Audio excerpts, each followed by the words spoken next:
Hi, I'm Seamus Blackley, and I'm the guy who has to figure out how to convince everybody to buy an Xbox. I get fired if Xbox games suck. Well, I was actually the guy who wrote the first Xbox memo, so I've been on the Xbox team longer than anyone else. I was working in the DirectX group. We were trying to think of ways to make gaming on Windows better, and the ultimate example of ease of gaming is a game console. It came together kind of like an illegal poker game. A bunch of guys who just like to hang out together realized that it was a really good idea. In the current environment, I don't think any company besides Microsoft could really compete with Nintendo or compete with Sony. The idea of getting into this arena as a software company, not as a hardware company, not as kind of a toy company, is exciting because it means that the rules can really change for the way that the game industry works. And so I think when we thought about Xbox, at the very beginning we really thought that we could create an agent of change, that we could create a vehicle that would usher in this new age of video gaming that everybody likes to pontificate about, but in a very real way. The toughest thing about Xbox was not hardware, software, technology at all. The technology is easy. The toughest thing about Xbox was getting Microsoft to understand that the game business is an entertainment business. It's not a technology business, and it's not a software business. My favorite quote is, never confuse game development with software development. There's software involved, right?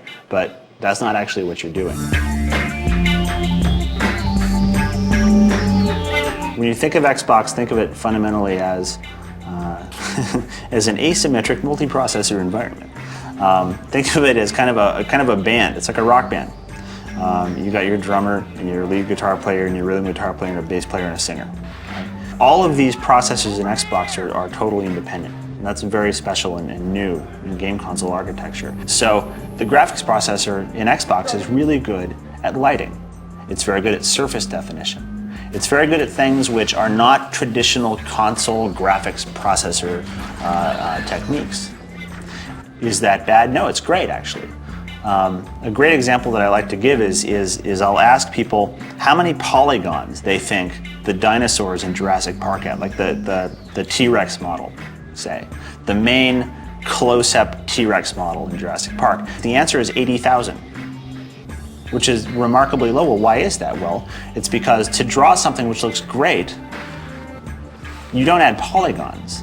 You add surface detail. You give artists control of what a scale looks like on a dinosaur, of how it glistens. And that's pixel shading. That's vertex shading. And that's what Xbox does. And that's totally unavailable on any other system. So when you see Shrek, you see Halo, you see how great they look, it's because the technology that we put in really enabled the control of the look of a scene to be given to the artists. You know, you want somebody sitting there making this beautiful model and just having Xbox just draw it.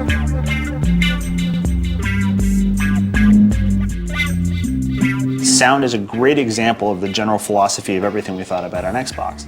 Sound is the terrible, like, disfigured stepchild of the game industry. Sound always gets added last. It always gets no budget. It gets no memory. It gets no CPU. The lead programmer always hates the sound programmer. You know, it's this kind of joke in the game industry that you just slap the sound on at the very end, and it gets whatever happens to be left over when the rest of the game runs. And so we decided just to end that debate just outright by putting a really big, fat, powerful, crazy processor in there just for audio. So aside from the fact that there does need to be some memory allocated to audio for the music, there is absolutely no effect on the game for doing beautiful musical scores and highly complicated simulated audio and 3D audio and Dolby surround and all of these kinds of things are all handled by this audio processor totally autonomously.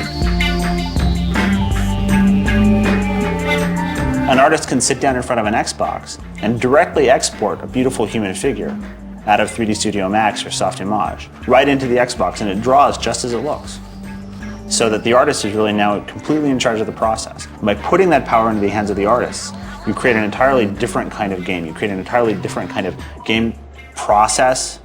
You change the game industry, and you put games on a footing that's more level with other traditional media.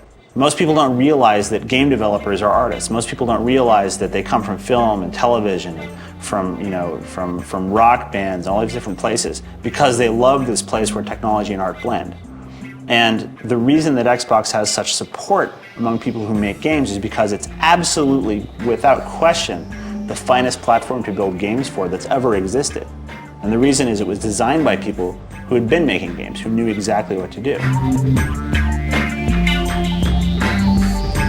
If you look at Shrek, it's shocking. You see things like, whoa, I didn't know that a game could look so much like the movie. I really feel like I'm playing the movie. It's not just, oh, I recognize that character, he looks a little polygonal, but that's pretty good. It's that you turn on the television and there Shrek is. And it's a kind of a thrill. It's a wonderful thing. It's a wonderful thing. Tony Hawk is actually a tremendous example of the Xbox difference in that it's a game that everybody knows and loves, and yet it's really taken to the next level on Xbox. You can see this grass is really grass. It's not some stupid looking texture. It's actually every single blade of grass.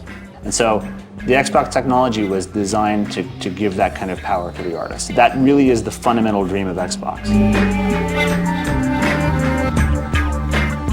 But we're really focusing hardcore on building an online experience for Xbox around games, around stuff that you can only do in games that are connected, right? It gets really interesting. You can talk about community, and you can talk about massively multiplayer games.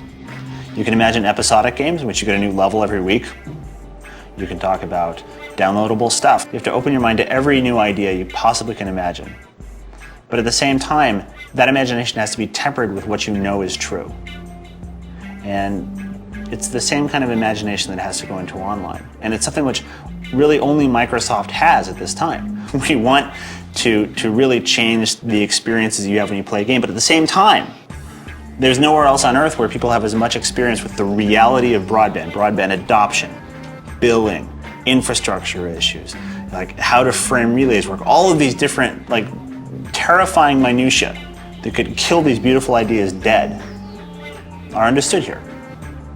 And so the reason I'm incredibly excited about online for Xbox is partially because of the promise of online, but people have been talking about that for a long time. My excitement stems from the fact that online is going to be real on Xbox. It really is going to happen. And that's incredible.